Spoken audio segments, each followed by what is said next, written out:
Hello everyone, welcome to kid stories.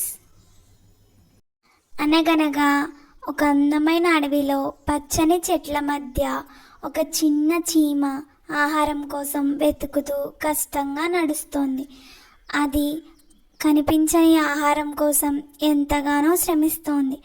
ఆకలి ఎక్కువగా ఉండడంతో తన చిన్న కాళ్ళతో మట్టిని తొక్కుకుంటూ వెతుకుతూనే ఉంది.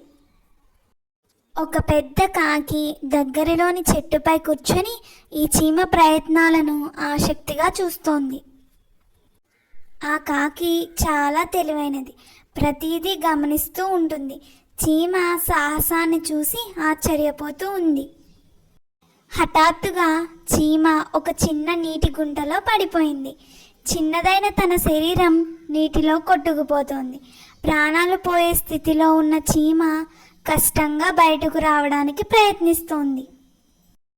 కాకి వెంటనే స్పందించి తన ముక్కుతో ఒక చిన్న గడ్డి తెచ్చి నీటిలో వేసింది. చీమ ఆ గడ్డిపై ఎక్కి బయటకు వచ్చింది. కృతజ్ఞతతో కన్నీరు పెట్టుకున్న చీమ కాకిని చూసి చిరునవ్వు చిందించింది.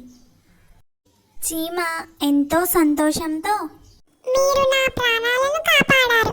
నేను ఒకరోజు తప్పకుండా మీకు సహాయం చేస్తాను అని అంది. కాకి చిరునవ్వుతో తల ఊపింది.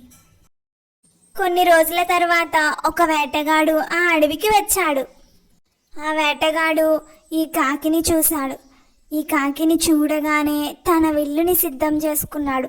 కాకికి ఇది అంతా తెలియదు. ఆ సమయంలో ఆ చీమ అక్కడికి వచ్చింది.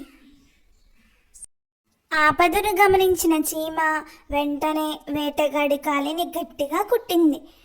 వేటగాడు వెంటనే విల్లుని వదిలేశాడు.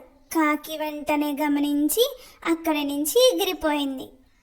కాకి పైనుంచి చూస్తూ చిరునవ్వుతో, చిన్నదానివైనా నువ్వు ఎంతో ధైర్యంగా వ్యవహరించావు, నా ప్రాణాలను కాపాడావు అని కాకి చీమతో అంది. చీమ కూడా నవ్వుతూ, స్నేహం అంటే సహాయం చేయడమే కదా కాకి అని అంది. మోరల్ ఆఫ్ ది స్టోరీ: సహాయం చేసే మనసుంటే మనం ఎంత చిన్నవారమైనా గొప్ప పనులు చేయగలం. నిజమైన స్నేహం ఏమాత్రం తక్కువ కాదని ఈ కథ మనకి చెబుతోంది.